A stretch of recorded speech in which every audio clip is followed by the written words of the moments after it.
o ano de 2019 com o vídeo mais pedido em 2018, que é um vídeo sobre desfraude. E eu fiquei aqui pensando por que esse vídeo foi tão pedido em 2018, por que tanta gente queria que eu falasse sobre esse assunto, sendo que existem inúmeros vídeos, inúmeros posts, até livros, né, que falam sobre esse assunto. Então eu quis trazer alguma coisa diferente. O que eu poderia acrescentar para vocês?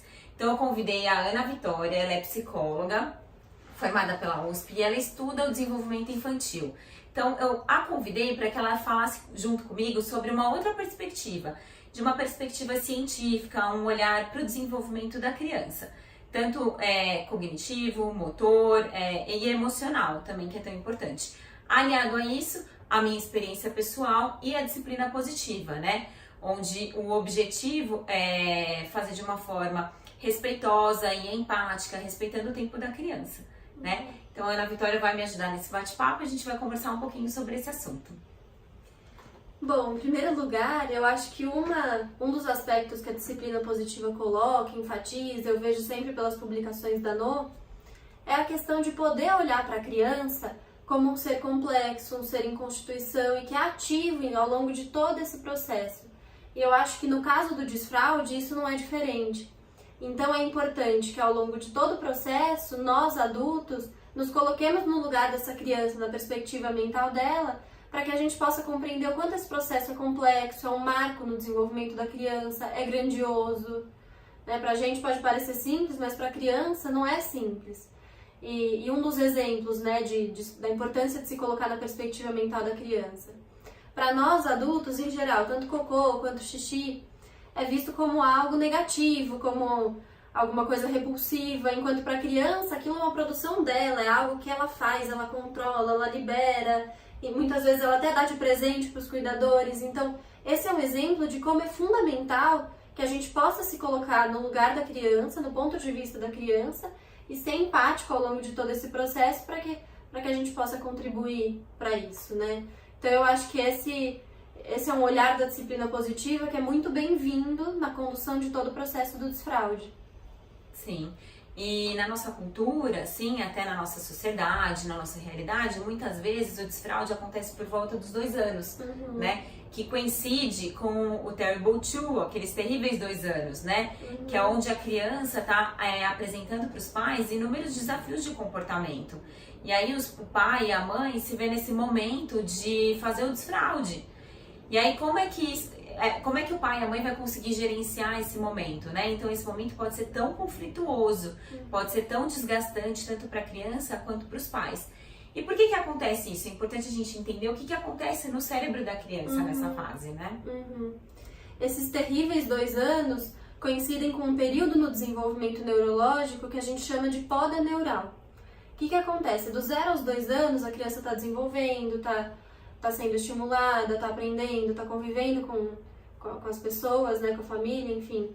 E determinadas circuitarias neurais estão sendo ativadas ao longo de todo esse processo. O que acontece? Aos 2 anos ocorre uma reativação simultânea de toda essa circuitaria. E nesse momento, aquelas que foram mais utilizadas, que foram ativadas com mais frequência, vão continuar presentes, enquanto as outras vão ser podadas. Por isso esse nome de poda neural.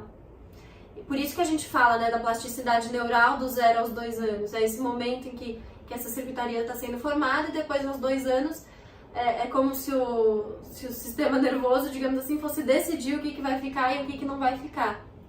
E eu acho que olhar para isso, olhar para esse evento da poda neural é importante, porque mostra pra gente que o desenvolvimento não é absolutamente linear, ele comporta certas idas e vindas. Então por que com o desfraude seria diferente, né? Com o desfraude também é importante a gente compreender que pode ser que tenham idas e vindas, pode ser que tenham passos interessantes para essa conquista no desenvolvimento, com alguns retrocessos, e ter paciência, poder acompanhar a criança com empatia ao longo de todo esse período é fundamental. Sim, e é importante nesse momento a gente entender os sinais que a criança dá pra gente, né? Então existem muitos sinais que a criança mostra para os pais que ela está pronta para o desfraude, né? Um deles a gente pode falar que é a comunicação verbal. Então a criança já fala, já entende algumas coisas, né? E ela fala xixi, cocô, ou ela antecipa, né, falando cocô, aí só que a fralda tá limpa, então você percebe que logo em seguida ela vai fazer, ou ela já fez, ela fala avisa quando a fralda tá suja.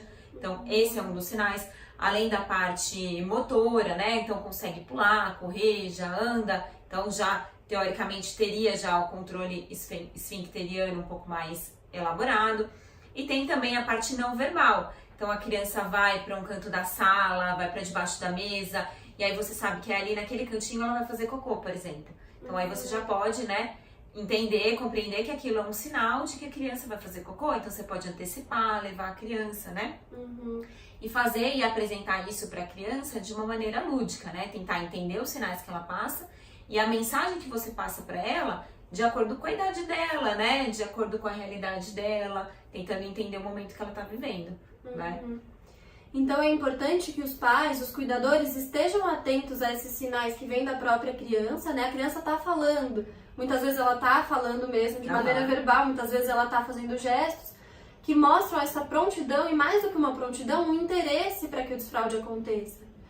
Então, poder acompanhar esse processo, tomar algumas iniciativas que favoreçam o desfraude quando esses sinais por parte da própria criança aparecem, é fundamental. Por exemplo, usar assento redutor, o que torna o momento de usar o banheiro mais adequado para a criança é fundamental. Às vezes colocar roupinhas que ela tenha mais facilidade de tirar para poder usar o banheiro. Poder falar sobre isso, falar sobre o tema do desfraude no momento da brincadeira da criança, no momento de contar historinhas, é fundamental para que ela possa elaborar essa conquista no desenvolvimento. E o que eu estava conversando com a Nô é que às vezes a gente tem até a impressão que se a criança já tem o controle biológico dos esfíncteres, ela já está pronta para o desfraude. Mas o que acontece é que esse é um fenômeno muito complexo. Então, às vezes ela já tem o controle biológico, mas muitas vezes ela ainda não entende que as outras pessoas esperam que tenha esse controle, que tenha essa possibilidade de usar o banheiro. Muitas vezes ela até já entende que as pessoas esperam que tenha esse controle, mas ela não está pronta psiquicamente para deixar de ser o bebê da mamãe, o bebê da vovó, do papai, enfim. Então, poder acompanhar esse processo com toda a complexidade que ele comporta é fundamental. Isso é muito importante, né? Então, não é só essa parte física, né? Essa parte motora, tem toda essa parte cognitiva, psíquica, emocional que tem que ser olhada. E a gente tem que ver a criança como um todo, né? Como um ser humano que precisa ser respeitado e um ser humano ativo. A criança ela tem que ser ativa nesse processo e não só um sujeito passivo de fazer aquilo na hora que o pai quer, na hora que a mãe quer. Então, dentro da perspectiva da disciplina positiva, existem muitos estudos que falam que não é adequado, assim, não é adequado entre aspas, funciona para muita gente, que não é o ideal que a gente leve a criança para fazer xixi, por exemplo, a cada 20, 30 minutos. Porque aí a criança ela não está tendo percepção do próprio corpo, ela não está tendo o controle dela, ela não está percebendo o que ela precisa fazer quando ela está com vontade de fazer xixi, como que o corpo dela fica quando a bexiga está cheia, por exemplo. Não, porque simplesmente o pai ou a mãe vai levá-la a cada 10, 15, 20 minutos para ir ao banheiro. Então isso não faz com que a criança tenha um controle interno de perceber o próprio corpo. Outra coisa também, tem estudos que falam que não é o ideal levar a criança pro peniquinho, pro troninho, assim, com livros, né, mesmo que seja um livro de desfraude, porque nesse momento a criança vai estar sendo distraída e ela não vai estar percebendo o próprio corpo, aquilo que está acontecendo com ela. Então ela não vai entender como é que o corpo dela fica na hora que ela pode, o que ela precisa eliminar o cocô, na hora que ela precisa segurar. A mesma coisa com o xixi, que horas ela pode soltar o xixi, que horas ela pode soltar o cocô. Então é importante que a criança tenha esse controle interno, que a disciplina positiva fala muito sobre isso, né?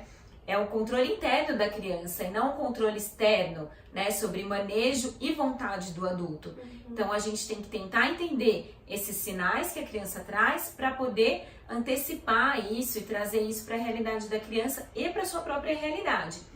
A gente sabe que na nossa sociedade existem muitos motivos, né, pra gente querer antecipar o desfraude, pra gente querer agilizar esse processo, né?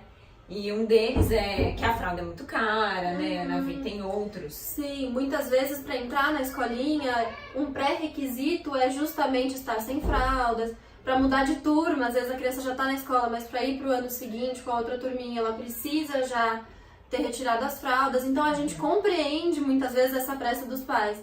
Às vezes é uma questão de eu quero ter segurança, eu quero me assegurar de que meu filho tem um desenvolvimento normal. Então eu quero vê-la sem fraldas para ter essa certeza. A gente entende, a gente compreende essa pressa, essa ânsia para que o desfraude aconteça. Mas o que a gente está buscando colocar aqui é a importância de não só colocar a nossa vontade nesse processo, mas também poder ouvir da criança o que ela tem a dizer, o quanto ela se interessa, o quanto ela está pronta e preparada. Sempre naquela perspectiva que a Lô coloca muito nas publicações dela, nos vídeos dela, de não ser nem permissiva demais, nem punitivo, coercitivo. Né? Nesse sentido também dos estudos, acho que é interessante de colocar que abordagens no desfraude, tanto coercitivas e punitivas, quanto permissivas demais, no sentido de não facilitar o processo da criança e deixar ela seguir da maneira como bem entender, estão associadas no futuro com algumas disfunções, como enurese e encoprese, né? A liberação de urina, de fezes no momento inadequado. Eu não estava até comentando de situações em que a criança segura, retém. E pode até ter alguma doença, desenvolver algum problema de saúde por conta disso, né? Então, ser punitivo demais, assim, ser punitivo de qualquer forma, é nocivo para a criança, é perigoso, assim como a permissividade, né? Então, a gente tem que tomar cuidado e tentar entender e respeitar o momento da criança. E, por exemplo, comigo foi assim, com a Ana fez 2 anos e eu já queria tentar tirar a fralda, achava que ela estava pronta fisicamente, cognitivamente, achava que estava ok, né? Só que não estava. Quando eu deixava ela totalmente sem fralda, ela fazia xixi pela casa inteira se deixasse. Então eu falei, não é o momento dela. Quando ela estava com 2 anos e 8, mais ou menos, 2 anos e 7 meses, ela um dia falou, não quero mais fazer xixi na fralda, não quero usar fralda. Ela fez o xixi no piniquinho e a partir daí ela só fez xixi no piniquinho. Teve diversos escapes, mas sempre ela ficou sem fralda, tanto de dia quanto de noite. E de noite tinha escape, uma noite sim, uma noite não. Então o que mudou foi a forma que eu reagia a isso, né? Então eu nunca falei pra ela assim, de novo você tá fazendo xixi na cama, se você fizer mais uma vez essa semana, eu vou pôr fralda de novo em você. Não, porque não era uma vontade dela, ela queria ficar sem fralda à noite. Então eu comprei mais lençol, eu comprei lençol descartável em farmácia que eu colocava embaixo do lençol de tecido, né, assim. E aí diversos escapes aconteciam, mas conforme ela foi passando o tempo, ela sendo encorajada e foi conseguindo ter esse controle, né. Então foi no tempo dela.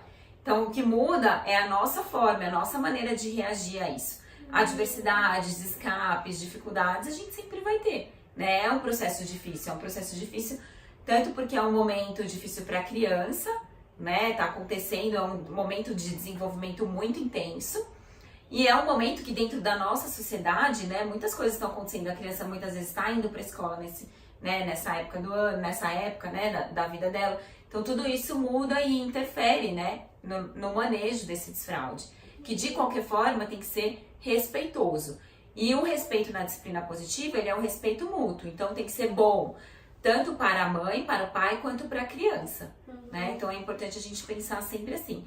E de pensar que a criança não fica só com o pai e com a mãe, né? Então a escola, os cuidadores, os familiares, o babá, a funcionária, todo mundo tem que estar falando a mesma língua. Porque não adianta nada, né? Em casa ela fica com fralda e na escola eles estão tentando desfraude. E a mãe não tá tentando desfraude em casa, ou o contrário, né? Na escola coloca fralda, enfim. Tem que todo mundo pensar e agir da mesma maneira. Tudo que a gente tá colocando aqui não é, assim, uma receita de bolo que vai dar certo pra você. Cada um com a sua própria realidade, né? A gente passa a informação e aí você pega pra você o que for importante pra você, o que você puder colocar dentro da sua realidade, da sua vida, na sua família, né? O que a gente está buscando colocar aqui é que, mais do que atentar somente, por exemplo, a idade cronológica da criança, ela chegou aos 2 anos, agora é hora, é importante também poder ver em que momento ela tá, em que momento, assim, subjetivamente ela se encontra, né? E isso que a Lô falou de não ser um protocolo a ser seguido, tudo isso que a gente está falando, ou uma receita, é muito importante, né? Existe até um exemplo que a gente estava conversando antes de gravar o vídeo, que eu acho bem interessante, de uma comunidade no oeste da África chamada Beng, em que as mães começam o treinamento esfincteriano das crianças poucos dias depois do nascimento. E não é porque elas começam poucos dias depois do nascimento que aquele processo não vai dar certo. Não, as crianças conseguem atingir o controle do próprio corpo, conseguem fazer xixi, fazer cocô, ter controle sobre essas atividades, só que é outro contexto, são outras variáveis envolvidas, é outro estilo de vida, em que não tem escolinha, em que não tem creche, enfim. Então eu acho que é importante da gente colocar isso, a gente está falando da nossa sociedade, da maneira como na nossa cultura as famílias se organizam. E eu acho que poder olhar para a criança dessa perspectiva de um ser ativo, acima de tudo, é um olhar ético, né, para aquele ser que está se constituindo. Então eu acho que é muito bem-vindo, independente de ser o único modo possível ou não. Sim. Eu acho que é bem-vindo nesse sentido e com certeza vai trazer efeitos positivos no futuro dessa criança, né? Sim. E a gente tem que pensar nisso, né? A gente não tá aqui pensando só no presente, né? A gente tá pensando no futuro. O processo de desfraude também faz parte da educação, da constituição da criança como ser humano. Então, por isso que tem que ser um processo tão cuidadoso e tão respeitoso. E eu acho que é por isso que é um momento, assim, tão difícil, de tantas dúvidas, né? Sim. Tem mais alguma coisa, Navi? Acho que de maneira geral é isso. Eu acho que nesse momento é isso, né? Mas se tiverem mais algumas dúvidas, se surgirem outras questões, escrevam aqui nos comentários, tá bom? Que a gente vai responder. A Navi vai estar sempre por aqui. Como ela é especialista, psicóloga, especialista em desenvolvimento infantil, ela estuda bastante sobre esse assunto, então eu tenho certeza que ela vai estar bastante aqui com a gente no canal, tá bom? Então qualquer dúvida é só escrever, conversar e contar pra gente. Escreve aí nos comentários o que você achou desse vídeo. Não se esqueça de curtir o vídeo e se inscrever no canal. E obrigada, um beijo grande, até a próxima e obrigada, Navi. Adorei sua participação, viu? Obrigadão. Foi ótimo. Tchau, gente. Tchau, beijo, até mais. Tchau, tchau. Tchau.